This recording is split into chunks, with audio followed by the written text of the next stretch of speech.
Tiga. Assalamualaikum warahmatullahi wabarakatuh. Perkenalkan, kami dari kelompok 7 ingin mempresentasikan mengenai strategi roadmap pembangkit listrik hidrogen dalam mendukung green energy untuk mencapai net zero emission di Indonesia, yang disusun oleh Ida Bagus Yudhistira, Ramadhani Faisal, dan Pandu Auditya Pratama. Next. Untuk poin-poin abstrak, di mana abstrak mencakup penerapan pembangkit hidrogen oleh PLN untuk mencapai net zero emission. Next. Untuk bab 1, yaitu pendahuluan, di mana latar belakangnya karena faktor iklim dan untuk mencapai target net zero emission, maka Indonesia ingin mengimplementasikan energi baru terbarukan, yaitu salah satunya pembangkit hidrogen. Oleh karena itu, riset mengenai pembangkit listrik hidrogen penting untuk membantu Indonesia menjadi lebih ramah lingkungan. Next. Rumusan masalah dalam penelitian ada 4, yaitu bagaimana potensi listrik hidrogen dalam mendukung transisi menuju net zero emission. Yang kedua, bagaimana roadmap dalam pembangkit listrik hidrogen. Lalu yang ketiga adalah bagaimana kesiapan riset dan pengembangan teknologi pembangkit listrik hidrogen untuk membantu implementasi dalam upaya dekarbonisasi. Yang terakhir yaitu bagaimana efisiensi dan keberlanjutan penggunaan hidrogen dibandingkan dengan sumber energi konvensional. Next.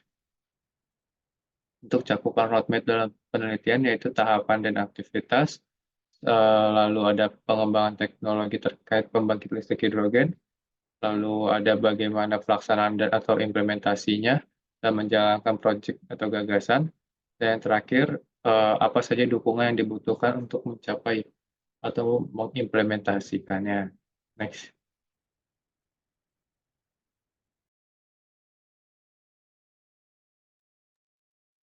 Selanjutnya saya akan menjelaskan tentang bab 2, kajian pustaka dan dasar teori.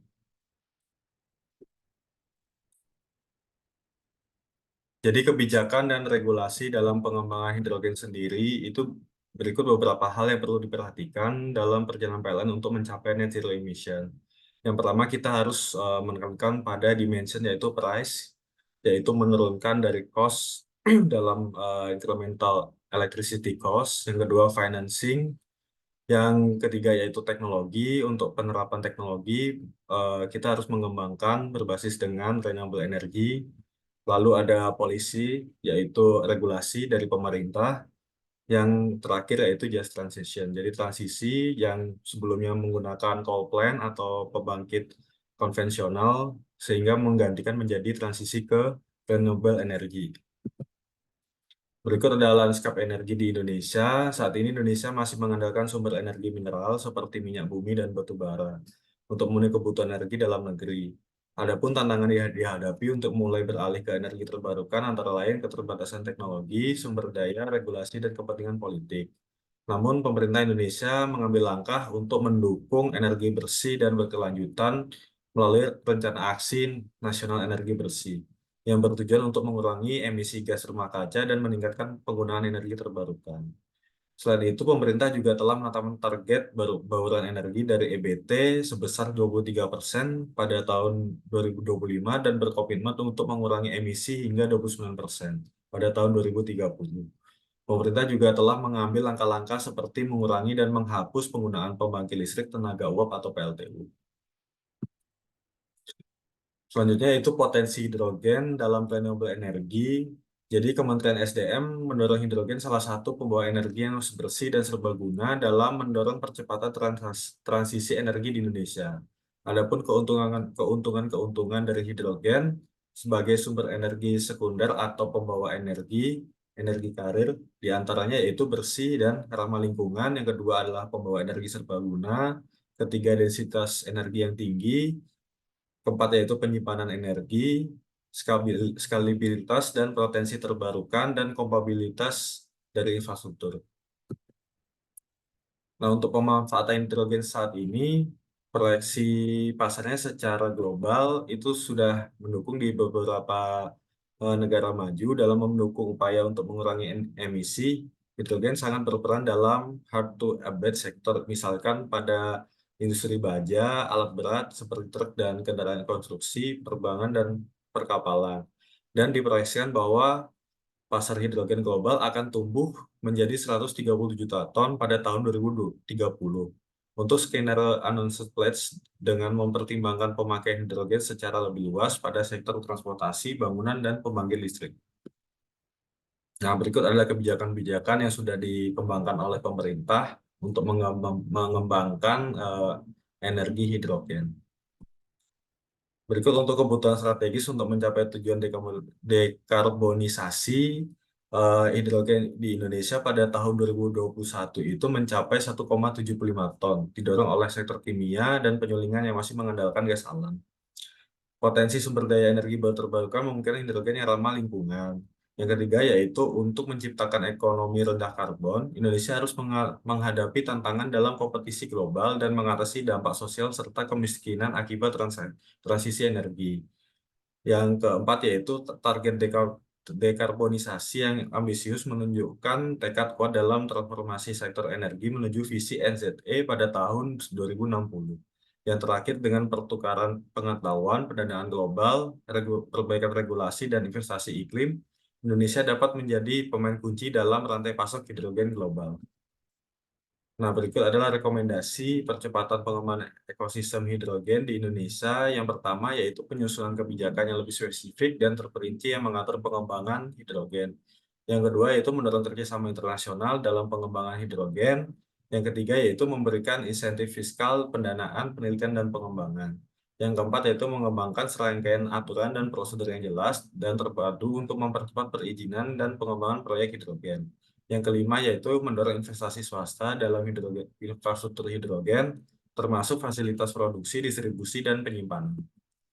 Nah, ini riset yang sudah dilakukan dalam pengembangan hidrogen, yaitu tahun 2004 penelitian fuel cell dimulai dengan pengembangan membran, lalu tahun 2011 dikembangkan juga riset produksi hidrogen dengan menggunakan limbah kelapa sawit, lalu 2017 fuel cell melalui BTS PT Telkomsel sebagai backup power. Lalu tahun 2019 dimulai pembagian prototipe kedua dan ketiga untuk kendaraan hidrogen. Lalu tahun 2023 sebuah teknologi kombinasi baterai dan fuel cell untuk pembangkit listrik bertenaga energi baru terbarukan. Selanjutnya itu kolaborasi internasional dan pengembangan hidrogen supply chain. Jadi kemitraan internasional dapat memfasilitasi upaya kolaboratif dalam riset dan pengembangan R&D, memungkinkan negara-negara untuk menggabungkan keahlian dan sumber daya mereka. Proyek R&D bersama dapat fokus pada area seperti teknologi hidrogen, metode penyimpanan dan transportasi, sel bahan bakar, dan pemanfaatan hidrogen dalam berbagai sektor. Kolaborasi ini dapat mempercepat kemajuan teknologi dan berbagai pengetahuan. Selanjutnya untuk bab 3 yaitu metodologi penelitian. Next. Di mana mulai dari identifikasi masalah, studi literatur observasi, analisis SWOT, road mapping, analisis PMC, analisis data dan pembahasan, kesimpulan dan saran lalu selesai. Next.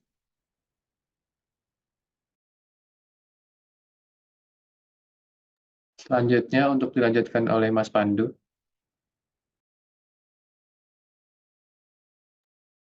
Ya, baik. Untuk penelitian ini sendiri menggunakan analisa SWOT, kemudian ada roadmap dan juga PMC ya. Untuk SWOT sendiri, kita gunakan strength, weakness, opportunities, dan threat sebagai analisa internal dari penelitian ini ya. Next, Mas.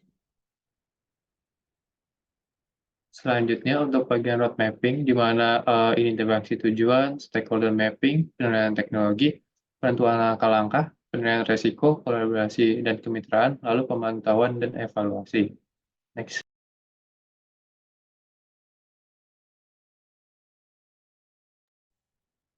Selanjutnya untuk metode analisa bisnis model canvas atau BMC tersendiri, kita membagi berdasarkan beberapa yaitu customer segment, yang kedua adalah customer relationship, lalu ada value proposition atau proposisi nilai, lalu ada pendapatan atau revenue streams, lalu ada key resource, channel, lalu key partnership, yang lalu selanjutnya yaitu key activities dan cost structure. Selanjutnya untuk pada bab 4 yaitu hasil dan pembahasan. Next.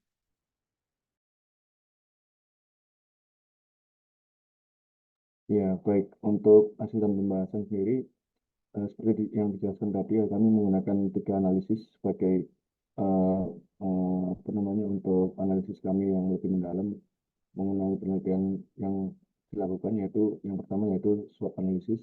Di sini ada analisis berupa kelebihan, kemudian kekurangan, serta adanya peluang dan ancaman. Di sini untuk strength-nya sendiri, kami berfokus pada potensi sumber daya alam yang mana bisa dikatakan besar di Indonesia sendiri terkait pelaksanaan atau implementasi pembangkit listrik tenaga hidrogen ya.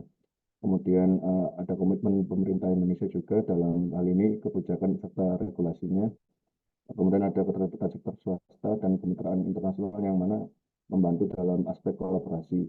Lalu di sini ada sisi weakness-nya, kelemahannya memang perlu infrastruktur yang sangat matang, dan di sini juga butuh investasi yang cukup banyak sehingga biayanya juga tinggi, lalu rendahnya kesadaran oleh masyarakat. Lalu opportunistis di sini peluangnya yaitu dengan adanya ini adanya upaya juga dalam hal peningkatan energi terbarukan ya.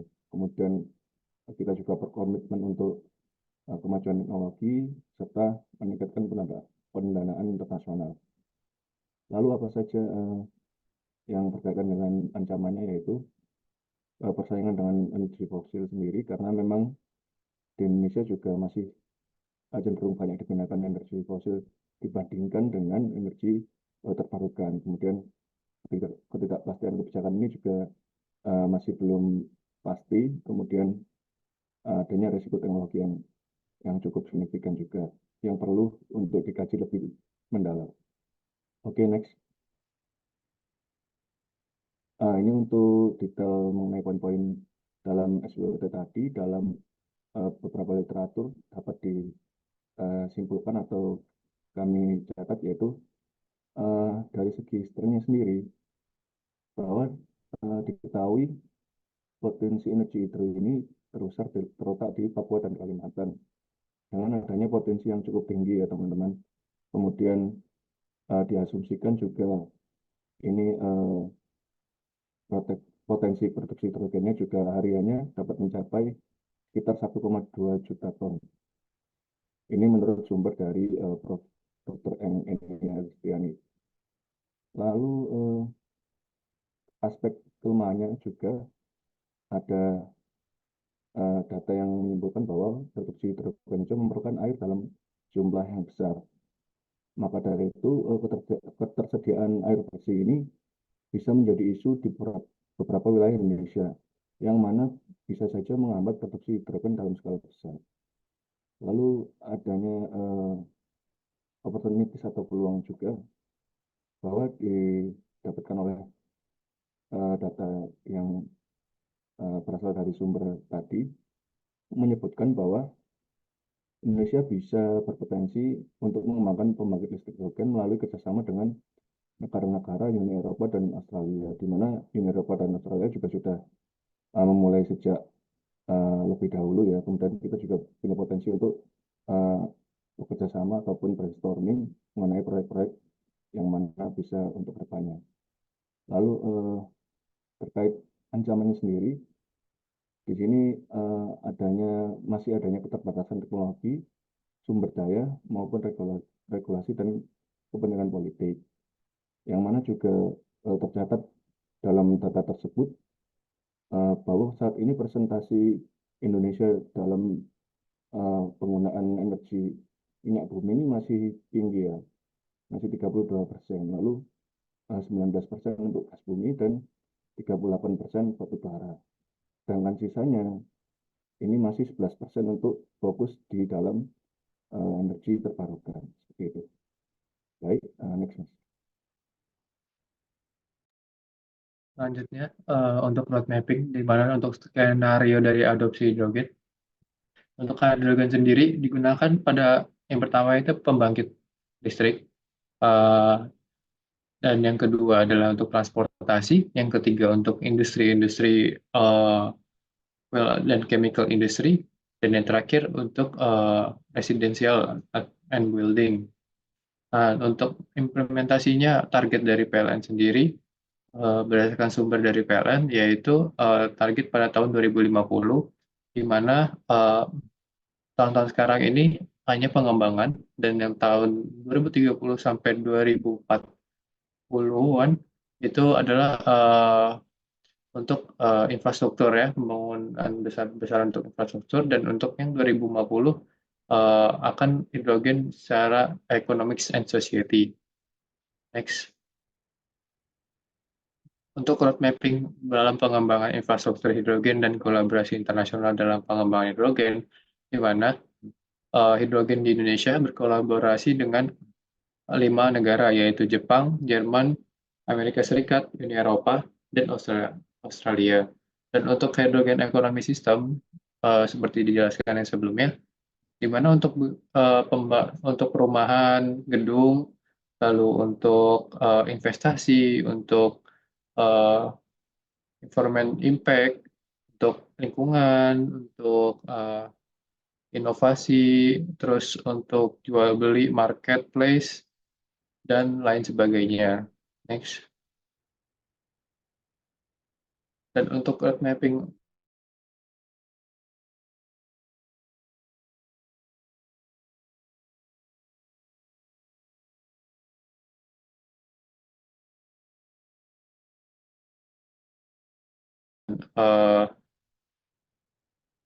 N2H2, terus sekarang solid, lalu hingga nanti target 70% yaitu nuclear 10%, whole gas with and dengan capture 20%, dan nanti hampir full hidrogen. Next. Nah, untuk road mapping adopsi hidrogen, di mana tahun 2025 sampai 2030 ini sekarang masih 10 megawatt, dan untuk seterusnya bisa sampai melebihi dari 10 megawatt.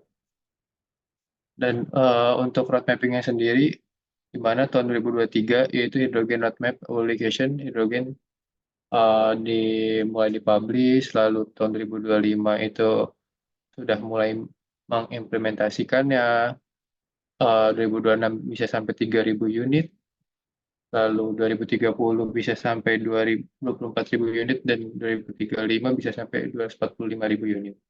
Next.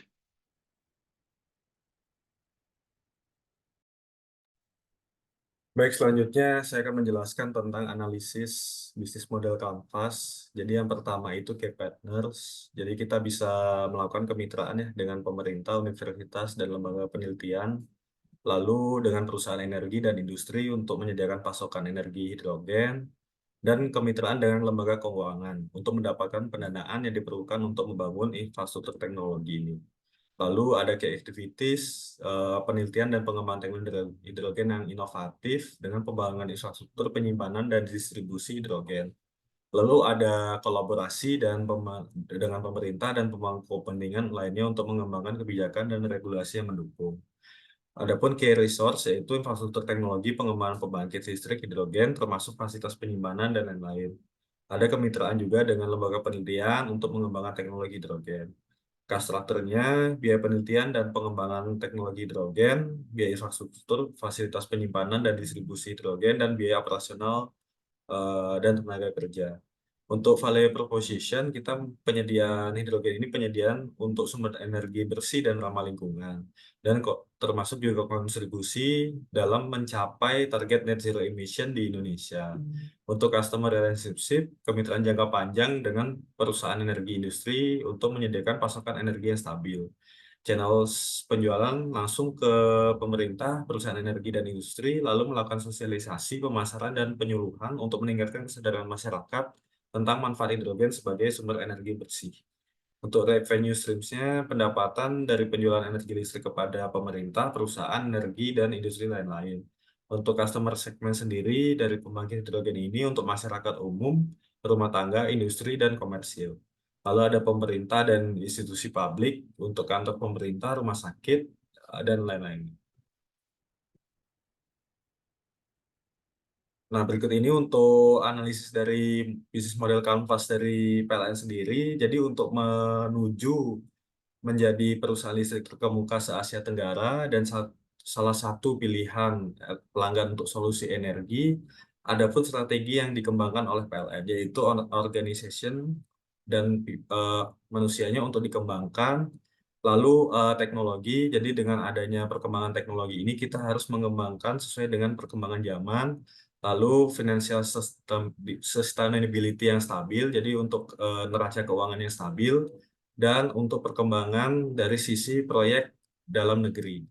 Untuk mencapai itu, adapun strategi goals-nya yaitu green yang sudah dijelaskan tadi, salah satunya yaitu untuk pengembangan renewable energy, pembangkit listrik tenaga hidrogen, lalu inovatif berupa teknologi-teknologi maupun dari renewable energy yang sudah dikembangkan, lalu ada customer focus menjadi pilihan terbaik dan memberikan layanan listrik yang baik, yang handal. Lalu lean ini jadi istilahnya kita juga harus mereduksi dari financial sustainability untuk merampingkan dari setiap operasional yang ada di perusahaan. Dengan merangkul inovasi, keberlanjutan, dan berorientasi pada pelanggan, PLN dapat membuka jalan menuju masa depan energi yang lebih cerah dan berkelanjutan, sesuai dengan transformasi PLN Power Beyond Generation.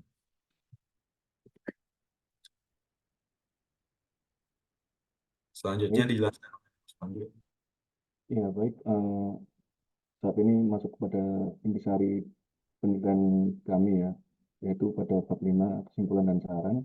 Next.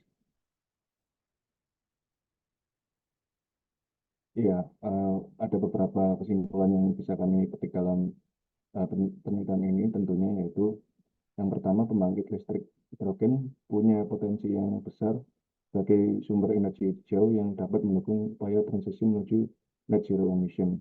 Di sini juga hidrogen dapat diproduksi melalui berbagai metode yang ramah lingkungan yang dapat menjadikannya solusi sebagai berkelanjutan dalam jangka yang panjang.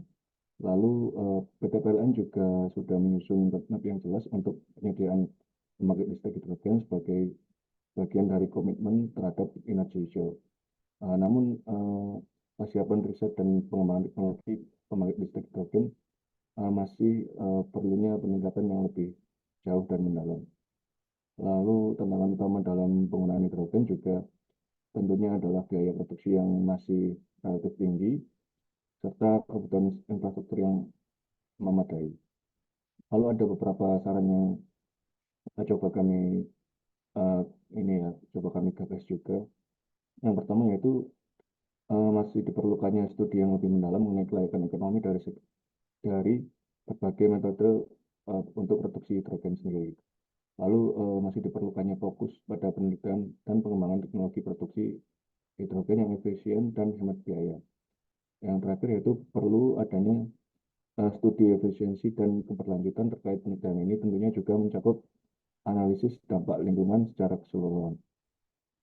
Oke, next, Mas. Baik, ini beberapa resource dari kami.